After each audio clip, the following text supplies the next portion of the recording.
and has concluded for reasons unknown that that Mr. Earls shot into the pickup truck with the little girl with the knowledge that his robber was not in there. He was just mad about it, which I don't know how you get that from a video, but that is what they're alleging. Yeah, that is wild. We are the Arms Attorneys. Today we're talking about a self-defender who was indicted after several attempts in front of multiple grand juries. We're going to talk through what he did, why they brought this to multiple grand juries, and whether or not double jeopardy was violated. But before we get started, show your support for the Second Amendment by hitting the like button. And today's episode is brought to you by our friends over at PTR.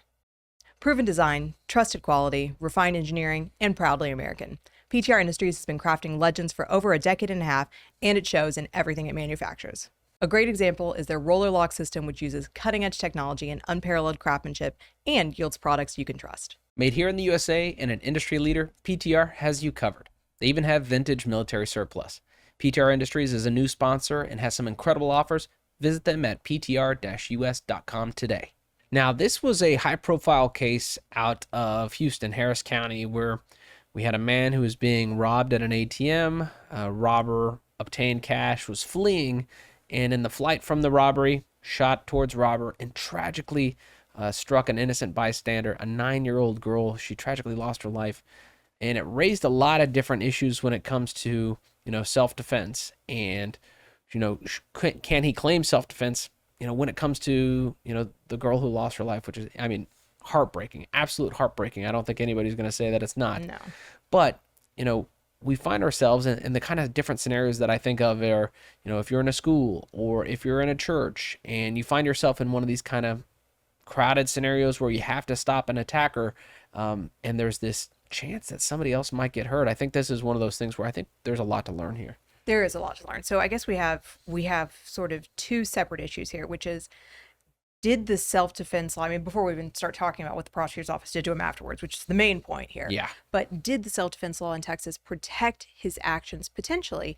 And if they do, then we still have to go through and say, and was he reasonable? So, I think step one, in Texas, we do let you shoot someone who is fleeing with your property under specific circumstances. So they have to be fleeing from a robbery, a burglary, or a theft in the nighttime.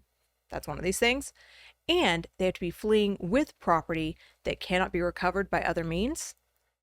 And you have to be subjecting yourself to a risk of serious bodily injury or death if you try to essentially take them down with anything less than deadly force. Yeah, so I think a good note to put here is the robbery was over. Right. And this wasn't a legal presumption of reasonableness using deadly force in response to another's robbery or aggravated robbery. That's not the self-defense law we're looking at. We're looking at the defense of property law because the robbery had ended and he was fleeing and was, the first transaction ended. He's on to just theft of property at this point. And the robber had a gun. So I think we satisfy the prong of like, hey, he's not going to go tackle the guy and get his stuff back because he's going to get shot, right? And the guy's definitely fleeing a robbery. I guess my question is, we don't know what the robber was fleeing with exactly. If it's just cash, is it replaceable by other means? Yeah, I don't know the answer. I don't know the that. answer. And so potentially. Right? And the whole discussion, is very uncomfortable because obviously if you're involved in a robbery or aggravated robbery, this case aggravated robbery, the law would justify a use of deadly force. Very clear cut. Mm-hmm. And so because we are treating this and the law is treating this as a separate and distinct transaction and just dealing with property, that's what, gives me a little bit of heartburn. But to your ultimate question, can property or could cash be recovered by other means? Yeah, probably. So take the little girl out of the equation completely. Let's say that he just is shooting at the robber, hurts the robber, kills the robber. I think there's still potentially a question of, does he get prosecuted for that and have a jury have to ultimately analyze whether or not it was reasonable to shoot the guy running away with cash, which is, reasonable minds will differ on that one. Personally, you're not going to ever. I'm not offended. Well, I would not be offended if that had been the scenario here. You're not going to catch me ever shooting someone running away from me, probably, because of exactly what happened here, right? Which is innocent bystander shot and killed. And then what happens? So his case is presented to a grand jury, and it was no build. Yeah. So when you go to a grand jury, this is the jury that meets in secret. Typically 12 people sit in a room. The prosecutor gets access to these folks. They present a case to them. They deliberate in secret. It doesn't, they're using a different legal standard. Instead of looking at things beyond a reasonable doubt, they're looking at whether probable cause exists or doesn't exist. So Much lower standard. much lower standard.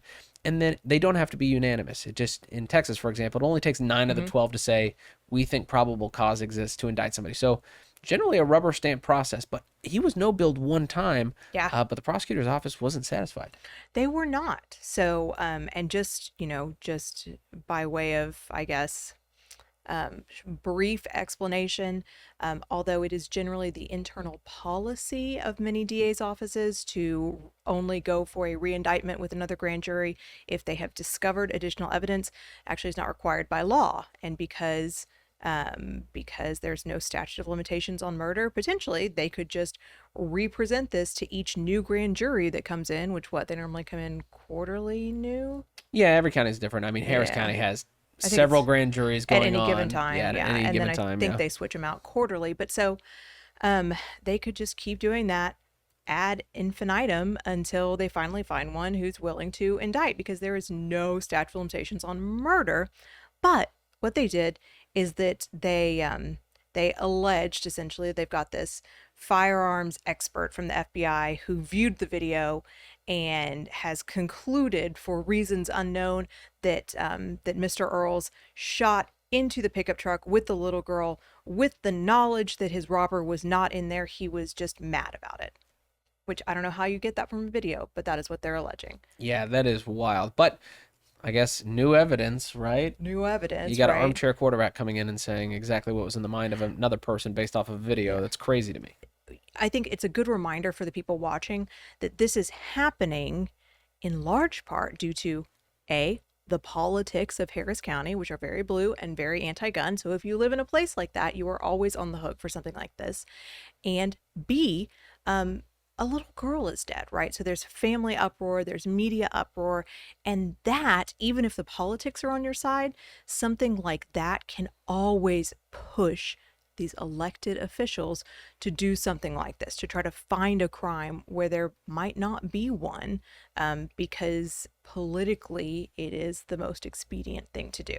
Yeah. So, I think the last question that's probably burning the minds of our viewers are, does this violate double jeopardy? Right. Doesn't it sound like it should? Yeah. I mean, and the answer is no. And you would think there would be some finality. You would have a no bill, case would be done, but we have a guy who can look at videos and read minds, and so I guess that reopens things. That makes it sound like nobody's safe. No, nobody is safe, because they can do this. Double jeopardy does not attach until the moment your jury is impaneled.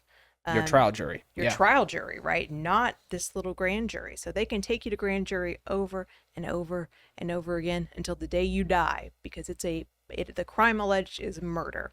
There is never going to be a safe moment for you. So that sounds really sad. Sounds really sad when you say it that way. But I mean, there we have it. And you very much hope, if you're not someone they really want to go after, that they are not going to do that. But there is absolutely nothing to stop them. You are not going to get this material expunged. They are always going to have a file on you, and they can reopen and represent at any time. But ultimately, this does not seem like a murder to me. This does not seem like a murder to me. And I think reasonable minds can differ as to whether or not he should have shot towards multiple cars with a robber fleeing. I think reasonable minds can differ. There are going to be some people, like Edwin Walker says, that he would shoot somebody in the back over them fleeing with his bag of Cheetos. I mean, his prerogative, and legal in the state of Texas.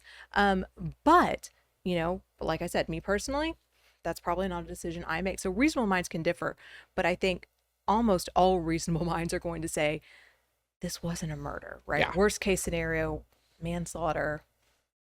And there can be some justice had for that potentially, but alleged manslaughter, alleged recklessness. He intentionally killed this little girl. No, I don't see that. But we hope you enjoyed this discussion. If you did, consider subscribing, hitting that like button, and help us fight the anti-2A algorithm by sharing this video. And please question and comment for us below, and give a shout out to our friends over at PTR. Until next time, we're the Arms Journeys.